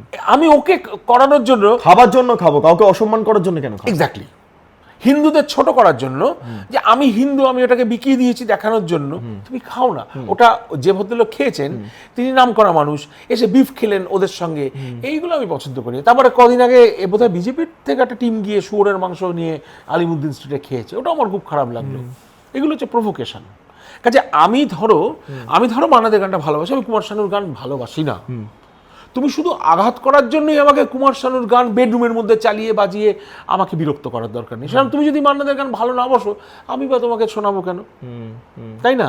আমি আঘাত করার জন্য করাটা ভালোবাসি না। তাহলে এমনি যদি কেউ বলে বিফ খাচ্ছি, হ্যাম খাচ্ছি, খাক না, কে নাকি খাচ্ছে, ওখানে সাপ কেটে খায়। মালয়েশিয়া গেলে থাইল্যান্ডে সাপ কেটে, জ্যান্ত সাপ কেটে দিয়ে দেবে নাকি, এরকম শুনেছি বাবা, আমি দেখিনি। একটা কি কোন সিনেমায় দেখালো, ইন্ডিয়ানা জোনসে, ও মাই গড, হনুমানের মাথা খুলে ব্রেনটা খাচ্ছে, চায়নাতে খায় তো, কুকুরের মাংসও খায়, কুকুরের মাংস। আমি কি বলবো, কিন্তু ওই যেহেতু আমি কুকুর ভালোবাসি, তুমি জোর করে আমাকে আঘাত দেওয়ার জন্য, আমাকে আহত করার জন্য তুমি যদি একটা কুকুর কেটে খাও আমার সামনে, সেটা খুব খারাপ।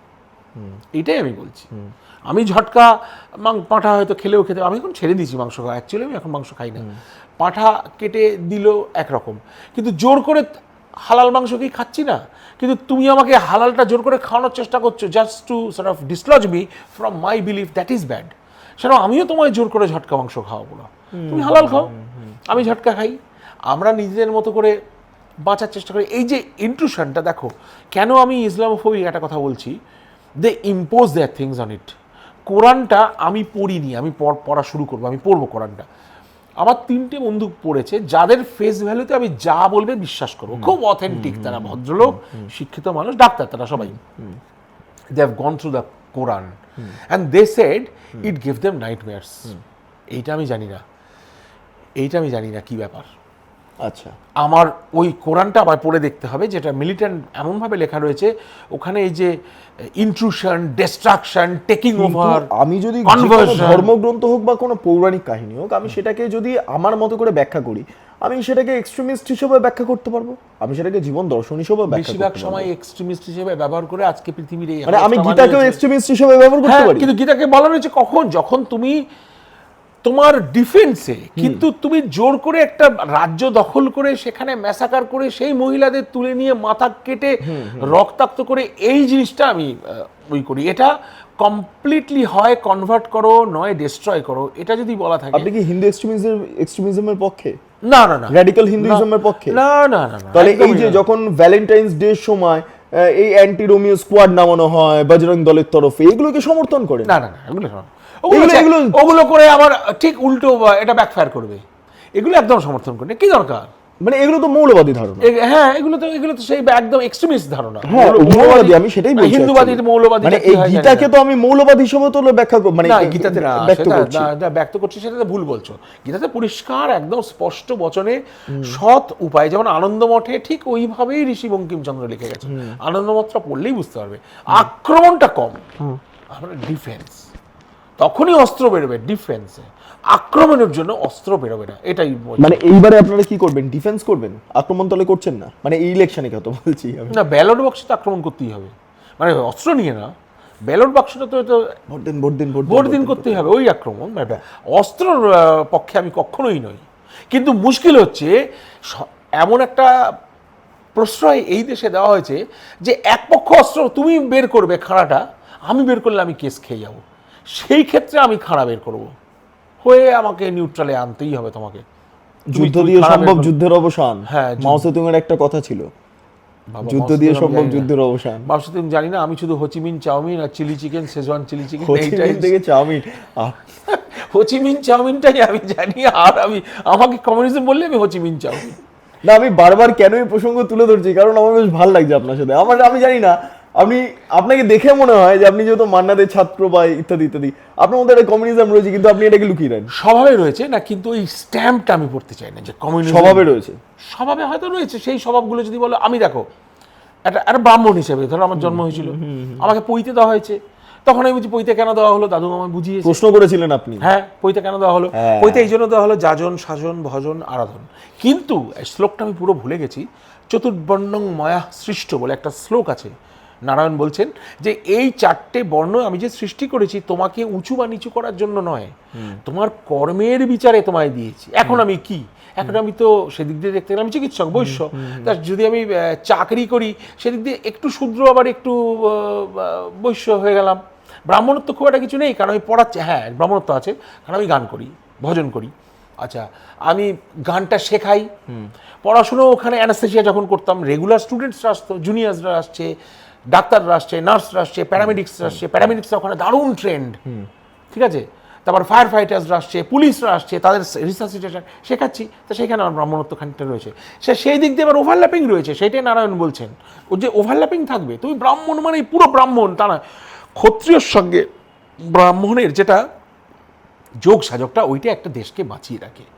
ক্ষত্রিয় সে অস্ত্র ধরবে, সে দেশকে রক্ষা করবে, দেশকে পালন করবে, রামরাজ্যের কনসেপ্ট যেটা, কিন্তু সে ব্রাহ্মণের থেকে মতামতটা নেবে, ব্রাহ্মণ তাকে সুশিক্ষাটা দেবে, সে যাতে অধর্মের পথে না যায়, ধর্মের পথে রাখার জন্য ব্রাহ্মণের প্রয়োজন, এটুকু আমি বুঝি। আমি এখন পড়ছি, আমি এগুলো জানতাম না বেশি, জেসাই দীপককে পড়ছি, জেসাই দীপক পড়ছে। জেসাই দীপককে পড়ছি, ওর হিন্দুইজম ইন্টারপ্রিটেশনটা। আচ্ছা, আমি এখানে একটা প্রশ্ন করব যে আপনি যেহেতু একটু বিজেপির প্রতি আপনার ঝোঁক রয়েছে, আপনার বেশ ভালো সম্পর্ক রয়েছে এবং আপনি ক্যান্ডিডেটও হতে পারতেন যদি আপনি এদেশের নাগরিক হতেন। হ্যাঁ, এটা একটা প্রস্তাব আপনার কাছে ছিল, মানে একটা আলোচনা চলেছিল আমরা যতটা জানি। টিকিটের তো আবার দাম আছে, ব্ল্যাক মার্কেটেও টিকিট পাওয়া যায়। এত ভয়ঙ্কর বলছেন বিজেপির অভ্যন্তরীণ টিকিটের দাম। জানি না টিকিটের দাম আছে কিনা, আমি তো ভাই পয়সা করে দিতে পারতাম না, এখন টিকিট দিত কিনা তাই জানি না। তবে হ্যাঁ, আমার পাসপোর্ট না থাকলে হয়তো দাঁড়িয়ে যেতাম। না, আপনার একটা কথা চলেছিল, জিজ্ঞেসও করা হয়েছিল আপনি কি এই দেশের নাগরিক, এসব জিজ্ঞেস করা হয়েছিল, তো আপনি বললেন না আমি নাগরিক নই, তখন টিকিটটা হাতছাড়া হয়ে গেছে। টিকিটটা আজ হয়তো ভবানীপুর থেকে ইনি টিকিট পেতেন, যাই হোক। ঠিক আছে, শুভেন্দুকে টপকে আমি টিকিট নিতে চাই না, কারণ he is a stronger candidate, very strong candidate. কিন্তু যদি তখন আমি হ্যাঁ বলতাম, হয়তো উনি বলতেন তাহলে রজতদা আপনিই দাঁড়ান, আমি আপনার সঙ্গে পেছনে আছি। হ্যাঁ, but we need the seat anyway, we need to dismantle this TMC anyway. এটা আমার এখন মুখ্য। টিএমসিকে ডিসম্যান্টল করতে হবে, কারণ আমার দেশের মহা সর্বনাশ করেছে। 5টা জিনিস আমি বিশ্বাস করি: মাথায় ছাদ, পেটে ভাত, চাকরি, শিক্ষা এবং চিকিৎসা, which is called রামরাজ্য, যেটা আপনার বলছেন। হ্যাঁ, এই যে 5টা জিনিস বেসিক আমি দিতে হবে। আর surrounded by the 6th which is a circle, সেই সার্কেলটা হচ্ছে প্রোটেকশন। পুলিশ চলে গেছে, প্রোটেকশন নেই, এক্ষুনি আমি তোমার গলাটা টিপে ধরবো, তুমি কাকে ডাকবে? পুলিশ আসবেই না। ওরা তখন দেখবে তুমি কোন পার্টির আছো, তোমার কেসটা নেবে না আমার কেসটা নেবে, আমরা মারামারি করেছি, তোমারও মাথা ফেটেছে আমারও মাথা ফেটেছে, এটা তো বাজে কথা হচ্ছে। কিন্তু দেখো পুলিশ নেই, তো ওটা চলে গেল। ছাদ খুব কম লোকের নেই, আবাস যোজনার টাকা নাকি চুরি হয়ে গেছে শুনছি। আচ্ছা, তারপরে পেটে ভাত বহু লোকের নেই, পরিযায়ী শ্রমিকরা ডিএফিএ পাচ্ছে না, টিচার নেই। আর চিকিৎসা, অভয়ের পরে আমার হাত গুটিয়ে গেছে, যার জন্য সবাই জিজ্ঞাসা করে যে আপনি ডাক্তার। অনেকে ভাবে আমি হোমিওপ্যাথি ডাক্তার কিনা, হয়তো প্র্যাকটিস চলে গেছে, প্র্যাকটিস উঠে গেছে। তা না, আমি ফুল ফ্লেজেড কাজ করি ইংল্যান্ডে গিয়ে। আমি ইউরোপিয়ান স্ট্যান্ডার্ড ছাড়া আর কাজ করতে পারবো না। অভয়ের শিক্ষাটার পরে, অভয়কে দেখার পরে, ওই মায়ের ওই বিভৎস মৃত্যুর পরে আমার এখানে কাজ করার ইচ্ছাটা ছিল। মায়ের কান্না, মানে অভয়ের মৃত্যু এবং তার মায়ের কান্নার, কিন্তু অভয়কে আমি আমার মেয়ের বয়সী একদম, আমি তাই বলছি, আমারও তো ওটা মা বলেই হয়তো ওকে ডাকতাম, সামনে আসলে তাকে তো আমি পেলাম না। ওর মা ফোন করলে আমার ভীষণ কষ্ট হয়। অভয়ের মা ফোন করেন আমার সঙ্গে রেগুলার যোগাযোগ আছে, সেটা আমি এখনো পাবলিকলি বলতে চাই না, ওদের সঙ্গে যোগাযোগ আছে। আমার কিছু প্ল্যানস আছে, এবং এইটা আমি ওয়ার্নিং দিয়ে রাখলাম, যারা খুন করেছে, যদি এই গভর্নমেন্ট জেতে, যদি আমি কিছুটা সমর্থন পাই, যদি কিছু পাওয়ার পাই হাতে, কিছু তো পাওয়ার দরকার। সে শুভেন্দুবাবুই যদি চিফ মিনিস্টার হন, আমি ধরে নিচ্ছি উনি যদি চিফ মিনিস্টার হন, আমার তো ওই অ্যাক্সেসটুকু আমি আশা করবো উনি আমায় দেবেন, যে ভাই আমার একটা দরকার আছে। আমি কিন্তু ওই 10টা না 12টা লুচ্চাকে আমি 12টা বাজিয়ে ছাড়বো। নাম বলুন। নাম বলতে পারবো, নাম বলবো না, গোপন নাম গোপন। যারা তারা যদি শোনে তারা বুঝে নেবে। দেখো আমি তোমায় বলছি, ধরো এই ঘরে কেউ নেই, তুমি আমি কথা বলছি, একটা বেসিক লজিক, আমি তো একটা ঘুষি মারলাম, কোনো সিসিটিভি নেই, ক্যামেরা নেই, কিচ্ছু নেই, তুমি ব্যথাটা পেলে। যদি সেরকমই হয়, দুজন জানলাম, আমি জানি মেরেছি, তুমি জানো খেয়েছো, আর উপরওয়ালা যদি থাকে সে জানে, যারা মেরেছে তারা কিন্তু জানে তারা মেরেছে, তাই তো? মেয়েটা নেই, মেয়েটা তো চিতা ভস্যে সম্পূর্ণ হয়ে গেছে, সে আর বিচার পাবে কিনা আমি জানি না। কিন্তু আমি যদি বেঁচে থাকি, আমি যদি একটু সমর্থন পাই, 2-4 বছর 5 বছর বাদেও ফিরে আসবে। আমি এই সাম দাম দণ্ডভেদ না কী সব বলে না, মুখ করে কে করে এসব সিরিয়াল হয় একদম, মানে না, সাম দাম দণ্ডভেদ অ্যাকচুয়ালি মানে চাণক্যর, হ্যাঁ, আচ্ছা, চাণক্য মহাশয়ের মন্ত্র, তো ওইটা আমি কিন্তু প্রচণ্ডভাবে কনসেন্ট্রেট করছি। সেটা আমি এখন ডিসক্লোজ করতে পারবো না অন ক্যামেরা, কিন্তু এটা আমাদের, আমি শুধু ওদের আরেকটু ধৈর্য ধরতে বলেছি। ওদের তো বুক ফেটে গেছে, হাহাকার হয়ে গেছে, একটা ঘরে আগুন লেগে গেছে, একটা সংসার আর নেই, মানে একটা সংসার আর নেই। আমি ওর বাড়িতে গিয়ে বসতে পারছি না, সোফাটা পাশে চাদর দিয়ে ঢাকা, আমি না সোফাটা একটু হাত দিয়ে, আই ফেল্ট আ শক। সেদিনই ওর মা জানে না, ওর বাবা জানে না, আমি শপথ নিয়েছি এটা শেষ করব। কিভাবে হবে, কোথা থেকে হবে, ইন্টারন্যাশনাল লেভেলে গিয়ে আমি এটা শেষ করব। ইন্টারন্যাশনাল লেভেলে মানে কি করবেন সেটা এখন বলবো না, সর্বনাশ, সেটা এখন বলবো। ওই 10টাকে আমি ধরবো। 10 জন গুনে রেখেছেন, 10 জন, প্রায় 10টা মতো। তাদেরকে সিবিআই কিছু করতে পারলো না, দেখা যাক, পুলিশ কিছু করতে পারলো না, আপনি করবেন? আমি করবো না, করা মানে হবে ওটা এখন না, আমি করবো বলে কালকে আমায় তুলে নিয়ে গিয়ে লালবাজারে রিস্ক আছে। এখন তৃণমূল কংগ্রেসের হাতে পুলিশ প্রশাসন নেই, চলে গেছে না, এই তাহলে ঠিক আছে, আমি করবো এক সময়। এখন বলছেন তো আমরা সহজ আবার যদি সরল মানুষ। তৃণমূল কংগ্রেস জিতে আসে তারপরে পুলিশ প্রশাসন তার হাতে চলে গেছে তখন স্পেন আপনি স্পেনে পালিয়ে যাবেন, কস্টা তাহলে আর কি কস্টা করে ডেসেল। তাহলে কি করে করবেন তা হবে না, অভয়? তাহলে বিচার পেলো না। অনেক কিছু জেএফ কেনেডিকে কে মেরেছে আজ অব্দি কেউ জানে না। বিন লাদেনের কনস্পিরেসি থিওরি রয়েছে, হ্যাঁ কনস্পিরেসি থিওরি রয়েছে, ওই থিওরি এখানেও রয়েছে, থিওরিটা হয়ে গেছে। নেতাজির ক্ষেত্রে কনস্পিরেসি থিওরি, চে গেভারার ক্ষেত্রে কনস্পিরেসি থিওরি, ওসামা বিন লাদেনের ক্ষেত্রে কনস্পিরেসি থিওরি, এক্ষুনি নামটা বলছিলেন আপনি। হ্যাঁ বিন লাদেনের কি হয়েছে আমরা জানি না, কাজে কিন্তু এটা অন্যায়, এটা তো হয়েছে, এটা আমি আরেকবার চেষ্টা করব। এখন জাস্ট দেখছি হাওয়াটা কোন দিকে যায়, কারণ এখন তো কিছু করতে পারবো না। বিনীত গোয়েল সেই রাত্রে দাঁড়িয়ে দায়িত্ব নিয়ে একটা অত বড় একটা ফলেন হিউম্যান বিং তো আমি দেখিনি, চোখে প্রথম দেখলাম যে লোকটার নাম বিনীত গোয়েল, আচ্ছা শুনলাম তাকে সরিয়ে দিয়েছে। আর ওখানে অনেকগুলোকে আমি স্পট করেছি, তাদের নামও জানি ভেতরে ভেতরে, এখন আর বলে আলোচনা করে লাভ নেই। কিন্তু আমার মনে হয় পাপের আবর্তন থেকে ওরা বেরোতে পারবে না, ওটা একটা মারাত্মক পাপ হয়ে গিয়েছে। এবং যারা যারা যুক্ত ছিল remotely, directly, indirectly, everybody will have to pay. তুমি দেখো না murder on the Orient express, দেখো আগাথা ক্রিস্টির 10 জন 12 জন এসে গল্প হিসেবে আপনি আগাথা ক্রিস্টি পড়েন প্রচুর না? আমি বুঝে যাচ্ছি দেখেছি, সাসপেন্স। আমি বেশি পড়ি না, আমি দেখি, আমি পড়তে, আমি পড়াশুনো কিন্তু খুব একটা কাজ মুভি লাভার আপনি, আমি মুভি আমি সিরিজ। কানে, আমি যা শুনি সেটা ভুলি না।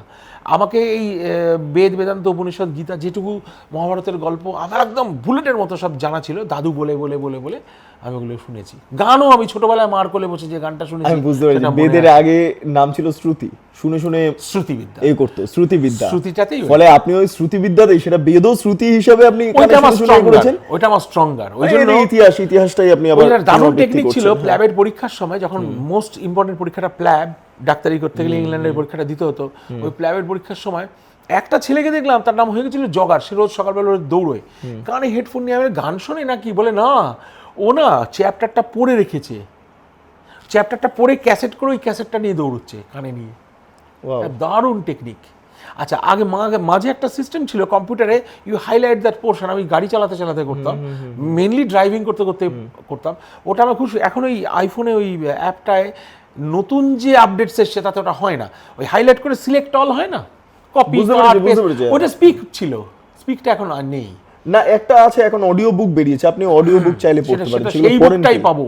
কিন্তু আমি ধরো তুমি আমাকে একটা লম্বা টেক্সট করলে, হ্যাঁ, সেইটাকে আগে ছিল কি হাইলাইট করলে স্পিক দিলে আমি তুমি যা টেক্সটটা করেছো, এত বড় টেক্সট, হোয়াটসঅ্যাপের যেরকম হোয়াটসঅ্যাপ ইউনিভার্সিটির যে কেতাব, তুমি একটা আমার ফরওয়ার্ড করে দিলে 10 পাতা, আমি চালাতে চালাতে সুন্দর স্পিকটা শুনতাম। ওই আপডেটটা এখন নেই, ওটা আমি খুব মিস করি। ওটা মিস করেন। স্পিক হয়ে গেলে আমার অনেক কিছু পড়া হয়ে যাবে। এই জেসাইয়ের দীপকের বইটা যদি অডিও বুক পড়ি তাহলে আমার তাড়াতাড়ি পড়া হবে, কিন্তু আমার ডিকশনারিতে কিছু মিনিং দেখতে হচ্ছে। ইংলিশে I felt I was strong before reading জেসাই, ও মাই গড কি সব ওয়ার্ড ব্যবহার করেছে, অনেক কিছু জানি না। নতুন আবিষ্কার। হ্যাঁ ওর সঙ্গে একবার দেখা হয়েছিল, এই ডিবেটে এসেছিলেন, বসে অনেকক্ষণ আড্ডা ফাড্ডা মারলাম।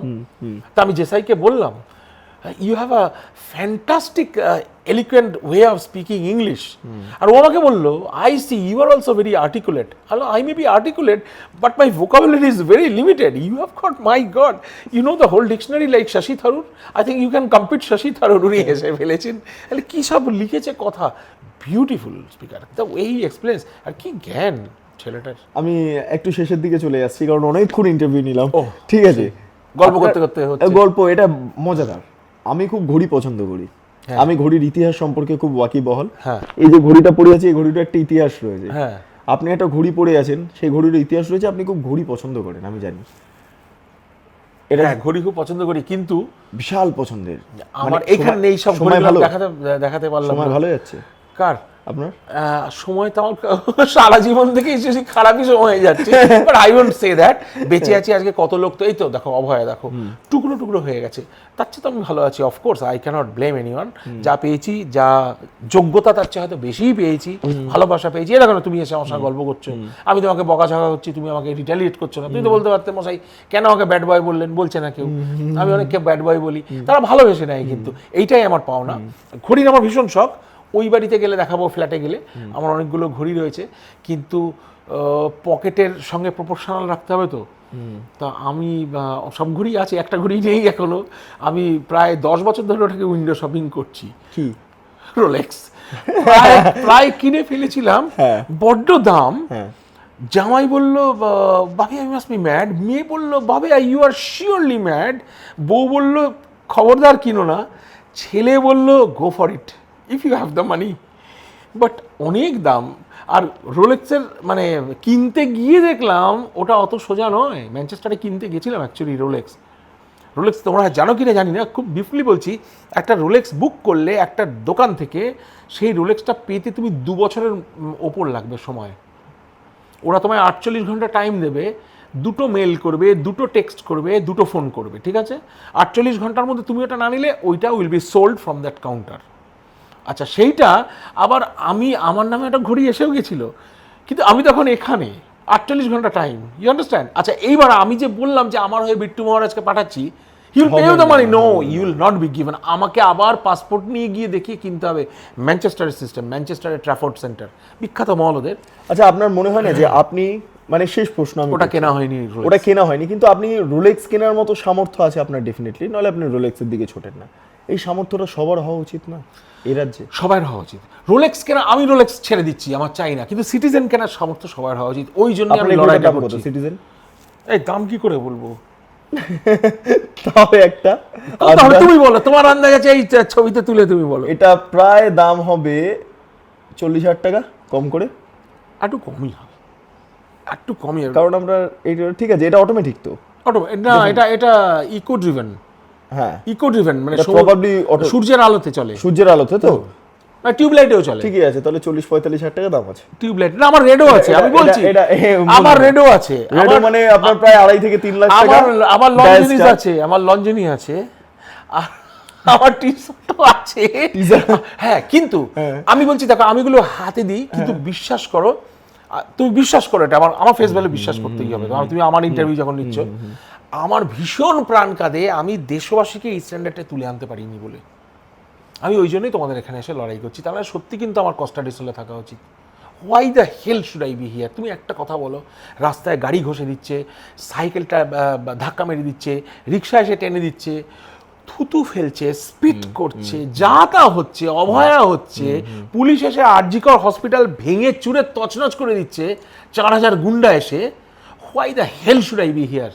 আমার মনে হয় কি, যদি একটু চেঞ্জ করে দিয়ে যেতে পারি, যদি একটা বাচ্চা বড় হয়ে, আমি 2-1টা চ্যারিটি করি, সেগুলো আমি বলবোই না, জিজ্ঞাসাও করবে না, যেগুলো আমি করি 2-4টে যদি এফেক্ট হয়, একটা আমি দূর থেকে পাবো যে ওই মেয়েটার পড়াই হতো না, ওই ছেলেগুলো খেতেই পেত না, আমি ওইটা করে দিয়ে গেছি। আর যদি আমি একটু চেয়ার পাই, আমার মনে হয় না আমি ঘুষ টুস নিয়ে এরম কি বলবো করাপ্ট পলিটিশিয়ান আমি হব। তাই জন্য মাঝে মাঝে মনে হয় আমি কি ছেড়ে দিয়ে দাঁড়াবো, অন্তত একটা এলাকার উন্নতি করলাম। আর উন্নতি করলে আমার যদি সেই পাওয়ার থাকে, বাকি চোর একটু সাবধান হয়ে যাবে, কিন্তু যে doctor Banerjee is walking, he is around, so you can't do this. আমি এইটা অনেক করাপশন আটকে দিতে পারি, অনেকটা একটু রাস্তাঘাট উন্নতি করতে পারি। আমি একটা ভক্সওয়াগন চালাচ্ছি, সবাই যেন ভক্সওয়াগন চালায়, আমি মার্সিডিজ চালিয়েছি 25 বছর। কিন্তু এটা জানেন, এটা নাজি জার্মানির, আপনি যে গাড়িটা চালাচ্ছেন, হ্যাঁ, নাজি জার্মানি আমলে তৈরি, এবং এর নেপথ্যে অনেক ইহুদিদের রক্ত রয়েছে। রক্ত ওগুলো সব কমিউনিস্টরা, তোমরা সব বানিয়ে বলো, অত কিছু না। আমি কমিউনিস্ট নই, আমি কথা বলছি কমিউনিস্ট বানিয়ে দিলে এই হচ্ছে বিজেপির অবস্থা। তুমি আমার মনে হচ্ছে কেজিবি গুপ্তচর মনে হচ্ছে, তুমি পুটিনের থেকে এসছে পড়ে। না, একটু কাটনা স্টোরি সব। আমি চাই যেটা রাস্তাঘাট ভালো হোক, সবাই। আমি যে লাইফটা দেখেছি, যে ঝকঝক করছে রাস্তা, ঝকঝক করছে, ঢুকবো একটা হসপিটাল, স্টেট অফ আর্ট একটা, স্পেনে গেছি ক্যাটালন হসপিটাল, সমুদ্রের উপরে, ওটা হচ্ছে বার্সেলোনাতে। কি হসপিটাল তুমি ভাবতে পারবে না, এইরকম করে কাঁচের ব্রাউন গ্লাস।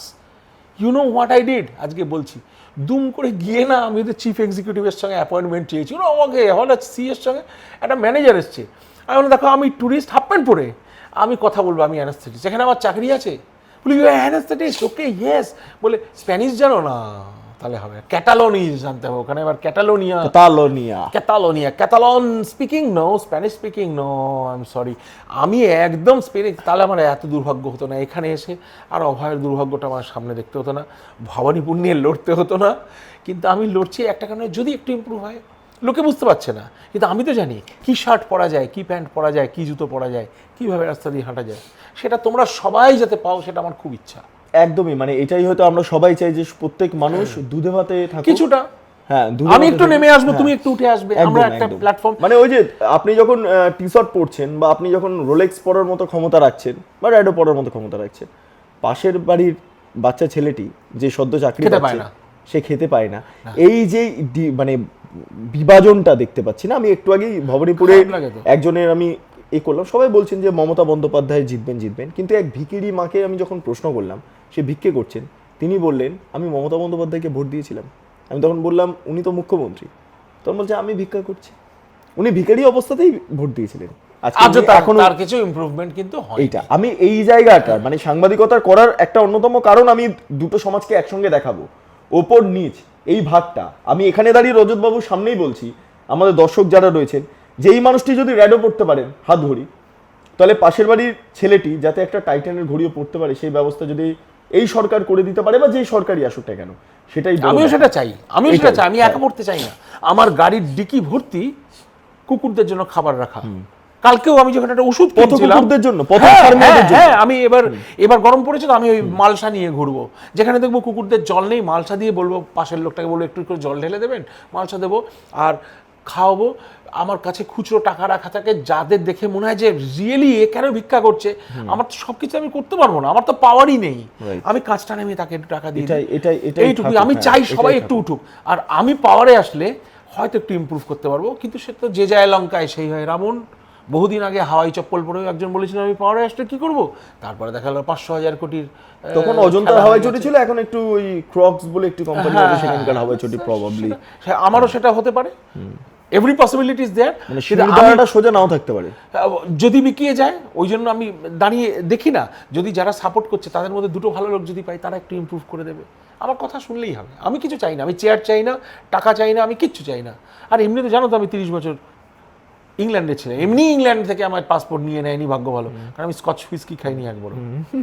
আমি স্কচ খাইনি, এটা আমার বন্ধুর সমাজে আমার মানে অপরাধ। মানে I am one of the guilty people যে সেরা স্কচ খাইনি 30 বছর ছিল। মদ্যপান স্বাস্থ্যের পক্ষে ক্ষতিকর, মদ্যপান লিভার খারাপ করার নেপথ্যে দায়ী হয়, কিন্তু তারা সবাই বলে ডিসক্লেমার দিয়ে রাখলাম। আমি তো করিনি তো।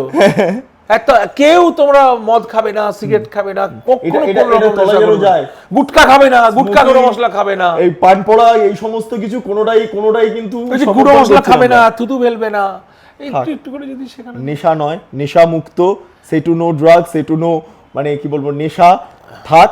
আমরা ইন্টারভিউ প্রায় শেষ করব, রজতবাবুর সঙ্গে অনেক আড্ডা, আর শেষটা করবো এমন ভাবে একটা গান যেটা মান্না দে যেই হারমোনিয়ামে ছোঁয়া দিয়েছেন, সেই ঐতিহাসিক হারমোনিয়াম দিয়ে রজতবাবু আমাদের জন্য গান গাইবেন। কিন্তু গান শুনতে যাওয়ার আগে আমি একটাই কথা বলবো, আপনারা যারা বেঙ্গল লিবার্টি চ্যানেলটি দেখছেন অবশ্যই চ্যানেলটি লাইক করুন, সাবস্ক্রাইব করুন, শেয়ার করুন। রজতবাবুর যা বক্তব্য, সেই বক্তব্যের সঙ্গে সহমত হন, দ্বিমত হন, যাই হোক না কেন আপনারা কমেন্ট সেকশনে জানান, কারণ রজতবাবু আমাদের প্রত্যেক কটা কমেন্ট দেখেন, পড়েন, জানার চেষ্টা করেন, মানুষের ওপিনিয়ন নেওয়ার চেষ্টা করেন, এবং একই সঙ্গে বেঙ্গল লিবার্টি যারা আমরা সদস্যরা রয়েছে আমরা প্রত্যেকেই একইভাবে আপনাদের মতামত নিচ্ছি। পাশাপাশি www.bengalliberty.com সেখানে ক্লিক করুন, সমস্ত খবর আপনাদের জন্য সাজানো রয়েছে। স্বাধীন কাঁচির গেরিলা সাংবাদিকতার পাশে দাঁড়ান। রজতবাবু, আপনার গানে চলে যাব। জাগো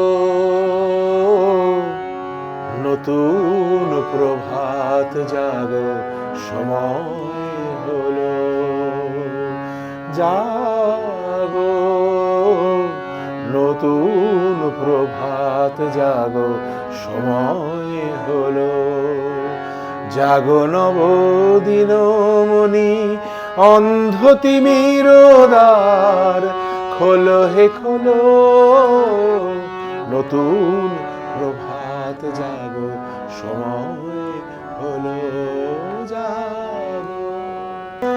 घायल मन का पागल पंछी उड़ने को बेकरार, उड़ने को बेकरार, पंख है कोमल आंख है धुंधली, जाना है सागर पार, जाना है सागर पार, अब तू ही से समझा, अब तू ही से समझा, राह भूले थे कहाँ से हम, तू प्यार